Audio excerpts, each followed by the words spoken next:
Good day, my name is Antoinette B. Sabado of BSBAMK3E.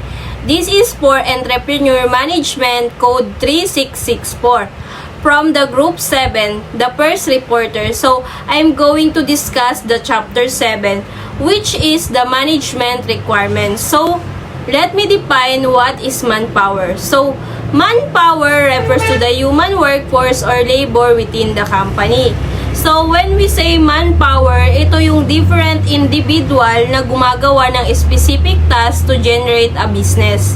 For example, the manager, cooker, barista, and many more staff or worker na naga-perform ng different duties within the company. So, in manpower requirements, manpower, personnel, or laborer should be listed accordingly. For the managerial position, down to supervisory position, to the staff or worker needed in the company of the business. So, we have also the qualification standard. So, we have 3. The number 1 is the manpower. Manpower, this is referred to the personality required to our worker traits, manners, value, the way he talks, appearance, and his overall physical attribute in relation to the job criteria. So we are familiar na already sa manpower. So let's go to the number 2. Number 2, experience.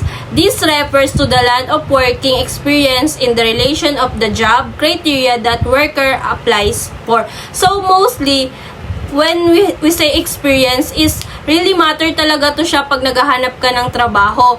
This will be the advantages ng isang company or business kasi malilesen na yung oras or mas mapapadali na matrain yung applicant sa possible position kasi meron na siyang working experience.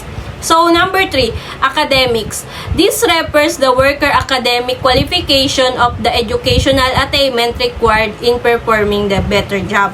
So, having academic qualification is the standard or in demand talaga.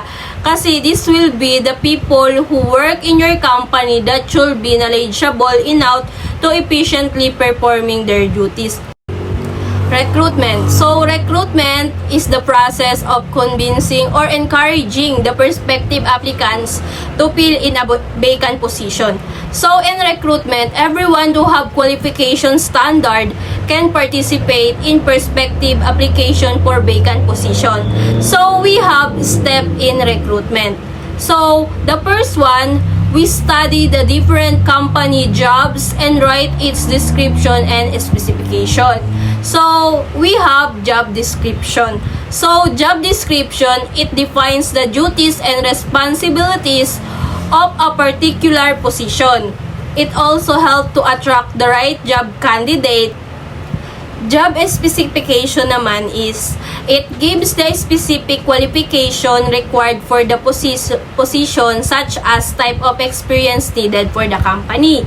So, it helps employers to identify and attract the most suitable candidates by detailing the characteristic needed to succeed in the position. It complements the job description which focus on duties and responsibilities. So, number 2, in recruitment process. So, we have requisition of new employee. A formal requisition form is required indicating the position to be filled. So, number 3, actual requirements of applicant, source of applicant. So, we have 2 sources of applicants. So, the first one here is A, internal employee. So, when we say internal employee, it recruited within the company. So, ito na yung sinasabi nilang may connection ka sa loob or kakilala ka. Or pinaka-well-known term is may backer ka sa loob. This will be advantageous mo once may ganun ka since it will easily to you na makapasok kasi may tutulong sa'yo. So, number 2 is external applicants. So, when we say external applicants, recruited through advertisement, referrals, placement, agency, or etc. So, ito na yung mga recruiter kung saan mapapadali ang pagpasok mo sa isang company, or ito na yung mga commercial na nakikita mo na hiring sila, or yung mga nakapost sa social media na hiring sila ng ganitong trabaho, yun na yun sa external. Selection.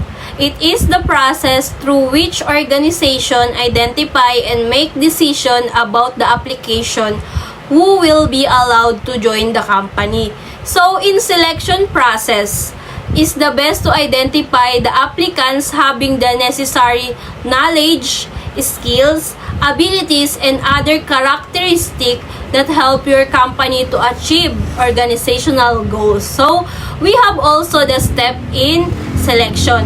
The first one is reception of applicants. So, when we say reception of applicants, it involves screening of applicants by which applicants are interviewed.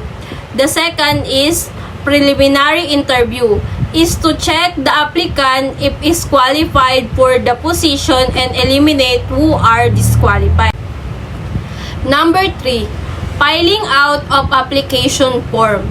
This is serve as the guide for the interview to determine if the applicants matches the job requirements as indicated in job description and job specification. These serve as basis sa pag-check ng applicants ng school records, former employee, or references as well. So, number 4, employment test is given to the measure applicants' ability needed for the job. For example, yung bibigyan kanila ng situational scenario. Then, number 5, final interview by immediate supervisor or department head to determine who among the applicants should be hired and fitted for the job. 6, physical and medical examination. So, medical examination, a medical examination help to determine if the applicant is fit to work or to find out how concerned that might tender his ability to perform or required job. So, for example, yung sa food service, nag-required sila ng yellow card for each employee. It will become a health certificate specifically for food-related business or first. Pre-employment test. So, background check is essential in hiring an employee to obtain important information of the applicant in terms of work performance and disability to do a specific job and other essential information required for the job before deciding to hire an application. So, this is, for example, yung cognitive test is to assess, to generate mental abilities, problem solving, and critical thinking. So, we have another example ulit. So, if an employer is hiring for a copywriter in the company position, so they might administer a writing test to find out if your skill matches their expectation.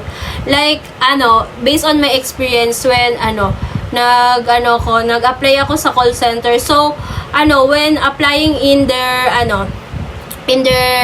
company, naka-experience ako like yung pina-type nila ako sa computer, yung skills ko, tinatry nila kung mabilis ba ako mag-type, encoding.